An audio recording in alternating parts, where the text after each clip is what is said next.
Assalamualaikum warahmatullahi wabarakatuh. Bismillah, alhamdulillah, wassalatu wassalamu ala rasulillah Sayyidina Muhammad ibni Abdillah wa ala alihi wa sahbihi wa mawalah. Kelompok kami, kelompok 6 mata kuliah perencanaan pembelajaran PAI akan mempresentasikan tentang perencanaan pembelajaran PAI dengan pendekatan saintifik. Baik, yang pertama saya akan menjelaskan tentang pengertian pendekatan saintifik. Pendekatan saintifik atau pendekatan ilmiah adalah suatu teknik pembelajaran yang menempatkan siswa menjadi subjek aktif melalui tahapan-tahapan ilmiah, sehingga mampu mengkonstruk pengetahuan baru atau memadukan dengan pengetahuan sebelumnya.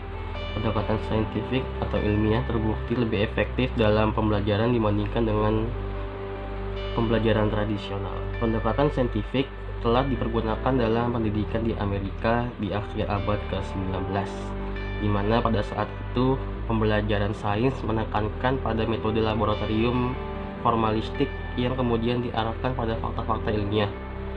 Pendekatan saintifik sebenarnya sudah digunakan dalam kurikulum di Indonesia dengan istilah learning by doing, yang dikenal dengan cara belajar siswa aktif dalam melaksanakan kegiatan pembelajaran yang secara formal diadopsi dalam kurikulum 1975. Tujuan pendekatan saintifik. Tujuan pendekatan saintifik antara lain ada 6. Yang pertama, untuk meningkatkan kemampuan berpikir peserta didik. Yang kedua, membentuk kemampuan dalam menyelesaikan masalah secara sistematik. Yang ketiga, menciptakan kondisi pembelajaran supaya peserta didik merasa bahwa belajar merupakan kebutuhan. Keempat, melatih peserta didik dalam mengemukakan ide-ide. Kelima, meningkatkan hasil belajar peserta didik. Dan yang keenam, mengembangkan karakter peserta didik. Penerapan pendekatan saintifik. Penerapan pendekatan saintifik dalam pembelajaran melibatkan keterampilan proses seperti mengamati, mengklasifikasi, mengukur, meramalkan, menjelaskan, dan menyimpulkan. Hal tersebut sejalan dengan pemikiran Kemendikbud melalui materi Diklat Guru Implementasi Kurikulum 2013 sebagai berikut. Pendekatan ilmiah atau scientific approach dalam pembelajaran sebagaimana dimaksud meliputi proses seperti mengamati, menanya, mengumpulkan informasi, mengasosiasikan atau mengolah informasi, dan mengkomunikasikan atau 5M. Pendekatan ini merujuk kepada teknik-teknik investigasi atas suatu fenomena, cara memperoleh pengetahuan baru, atau mengoreksi dan memadukan dengan pengetahuan sebelumnya. Mengamati. Metode mengamati mengutamakan kebermaknaan proses pembelajaran atau meaningful learning. Metode mengamati sangat bermanfaat bagi pemenuhan rasa ingin tahu peserta didik, sehingga proses pembelajaran memiliki kebermaknaan yang tinggi. Dengan metode observasi, peserta didik menemukan fakta bahwa ada hubungan antara objek yang dianalisis dengan materi pembelajaran yang digunakan oleh guru. Kegiatan menanya. Pada kurikulum 2013, kegiatan menanya diharapkan muncul dari siswa.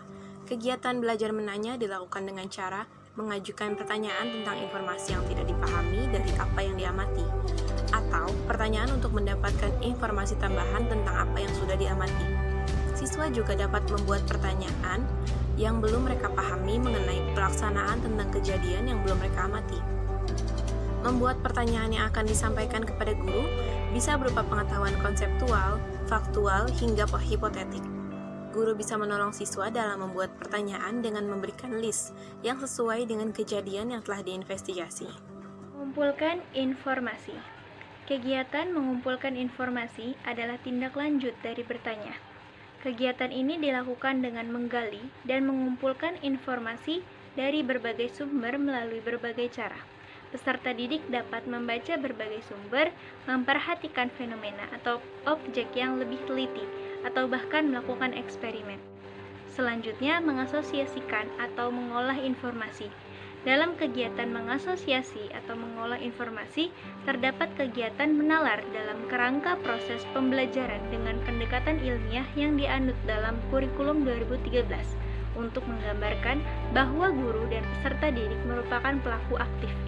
Penalaran adalah proses berpikir yang logis dan sistematis atas fakta-fakta empiris yang dapat diobservasi untuk memperoleh simpulan berupa pengetahuan. Selanjutnya, mengkomunikasikan. Pada pendekatan saintifik, guru diharapkan memberi kesempatan kepada siswa untuk mengkomunikasikan apa yang telah mereka pelajari. Kegiatan ini dapat dilakukan melalui menuliskan atau menceritakan apa yang ditemukan dalam kegiatan, mencari informasi, mengasosiasikan, dan menemukan pola. Selanjutnya saya akan menjelaskan tentang penerapan pendekatan saintifik pada pembelajaran pendidikan agama Islam dan budi pekerti. Sebelum pada tahap pelaksanaan pembelajaran, tentu pendidik melakukan perencanaan pembelajaran terlebih dahulu.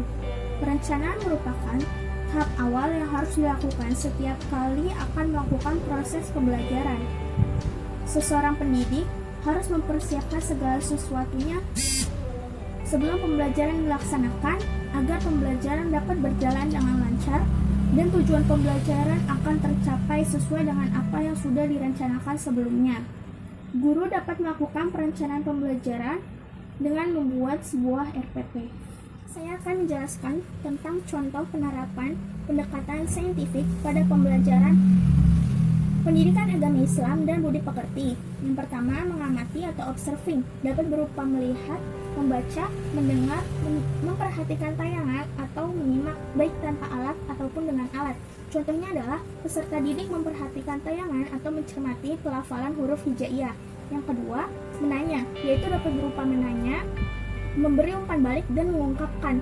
Contohnya yaitu melakukan tanya jawab tentang pelafalan huruf hijaiyah yang berkaitan dengan yang pertama, bagaimana melafalkan huruf hijaiyah yang mudah diucapkan.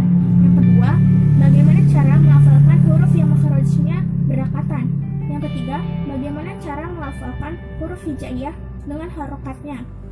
Yang ketiga, eksplorasi, yaitu berpikir kritis, mendiskusikan, mengeksperimen.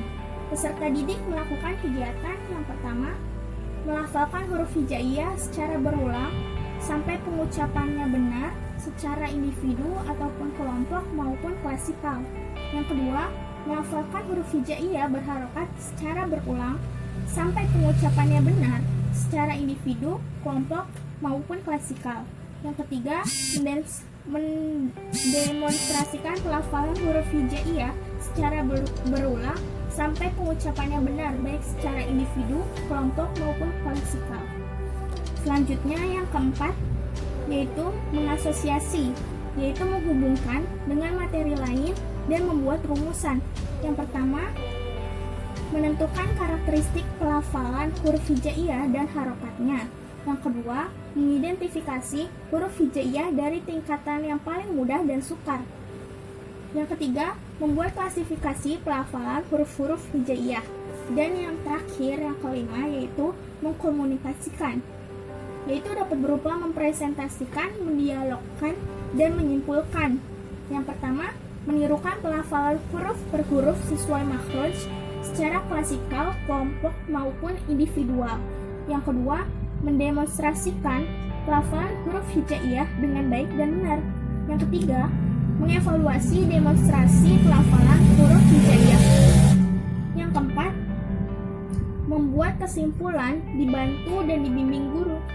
Baik, terima kasih atas perhatiannya dan mohon maaf apabila ada kesalahan dalam pengucapan. Wassalamualaikum warahmatullahi wabarakatuh.